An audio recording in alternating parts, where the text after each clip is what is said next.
wasiirkii hore warshadaha ee xukuumaddii madaxweyne Sinaayo Shucayb Maxamed Muuse waqti xaadirkan ka mid ah murashaxiinta u tartamaya jagada golaha wakiilada Somaliland ayaa munaasabad harimo sharafeed u sameeyay murashax xildhibaan Xaliimo Cabdi Obsiye oo ka mid ahayd murashaxiintii u tartamaysa golaha wakiilada Somaliland gaar ahaan gobolka Muqdisho waxaana munaasabadani ka soo qayb galay taageerayaasha labada murashax waxaana murashax Xaliimo Cabdi Obsiye sheegtay inay tanaasushay iyadoo ugu baaqday taageerayaasheedii inay si buuxda ula shaqeeyaan murashax xildhibaan Shucayb Maxamed Muuse ugu horeynba waxaa munaasabada harimo sharafeedka ka hadlay murashax Xaliimo Cabdi Obsiye iyo qaar ka mid ah taageerayaasha labada murashax waxaana dhamaantood hoosta ka xariiqeen inay taageersan yihiin isla markaana ay hiil iyo hoob la garab taagan yihiin murashax xildhibaan Shucayb Maxamed Muuse aniga ku hadlaya taageerayaasha xildhibaan wasiir Shucayb Maxamed Muuse waxaan bulshooyinta iyo taageerayaasha Xaliimo Cabdi Obsiye waanu guddoonnay waanu soo dhaweynaynaa waxaan leeyahay oo bulshooyinta Somaliland u sheegaya in aanu Shucayb si mig iyo muhiimsan leh aanu dooran doono hadii la yiraahdo halkan maanta isugu nimid waa qada sharafta walaalkeen xildhibaan Shucayb Maxamed Muuse uu sameeyay xildhibaan Xaliimo Cabdi Obsiye marka iyada iyo cududeedii taageeranimada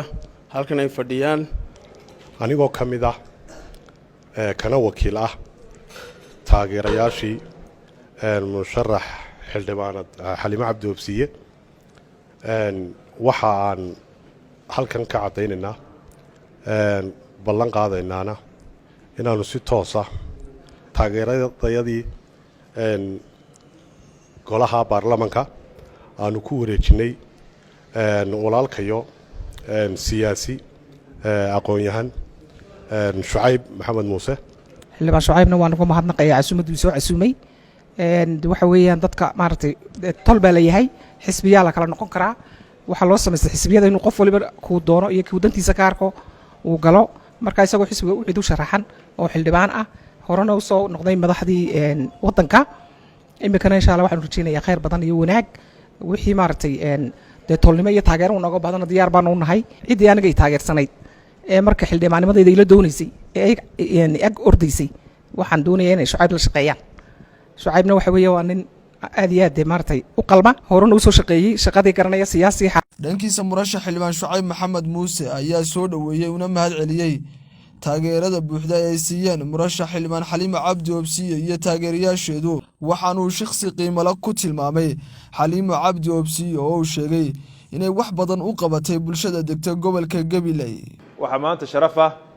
waxa guula in dadku ay isku raacaan mabda waxaan u mahad celinayaa Xaliimo Cabdi Obsiye oo ah mujaahidad hawlkar ah oo in badan dalka iyo dadkaba la soo kifaaxday wax badan runtii la soo qabatay oo anigu aan xoogaal u ahay daliye dibadba qof muuqda oo firfircoon oo waxa weeyaan halgankii iyo dib u dhiskii dalkaba qayb weyn ku lahayd weeyii Xaliimo waxay dadka farakutiriska ah ee dadkooda bulshooyinka wax qabtay wax ku soo celiyay weey maanta se hadii ay iyadu garatay in aniga ay dhisto mar labaad hore ay dhistay ilaahum ba laga helaa qof intaas soo jeer ku garab istaaga waxaan leeyahay hambalyo waad maadsan tahay tacabkaaga khasaarin mayna insha Allah hadii Ilaahay yiraahdo taageerayaasha meel kasta joogaana waanu guddoonay maanta hal mid bay isku yihiin labadayada taageero insha Allah shaqada waan wada gali doonaa sidaasan ololaha ku wada gali doonaa insha Allah markay muxuu ahaa hawsha ay bilaabanto waxaan leeyahay barbarkay ka baxdaa oo bakay la qaleen hadalka intiisa kale waa ogtiino daanu musharax baan ahay u tartamaya doorashada golaha wakiilada Jamhuuriyadda Somaliland ee waqtiga dhow dhici doonta hadii la hayra وعلمي محمد عمر المراج ورقة تلفزيون بدعس هرجس ma ogtahay inay Somtel bilowday abaalmarino cajiib ah oo ay macaamiisheeda ugu tala gashay waxaa ka mid ah abaalmarinahaas dahab microwave TV-yo iyo moobilo dhammaan shirkadda Samsung ah account lacagi ku jirto oo banka dahabshiil ah dalxiis aad ku degto hoteelada Damal iyo waliba 10 gaari oo Hyundai cusub ah kuwaas oo qaar ka mid ah gaarayaan qiimo $30,000 intaas iyo xidhmooyin kale oo guud ahaan 5,000 oo abaalmarinood noqonaysa waad ku guulaysan kartaa. waxa aad ka mid noqonaysaa liiska tartamayaasha haddii aad ku shubato ku hadal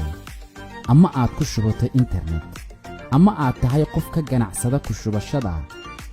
ama aad tahay qof u adeegsada dahab qaab shakhsi ah iyo qaab ganacsi ah.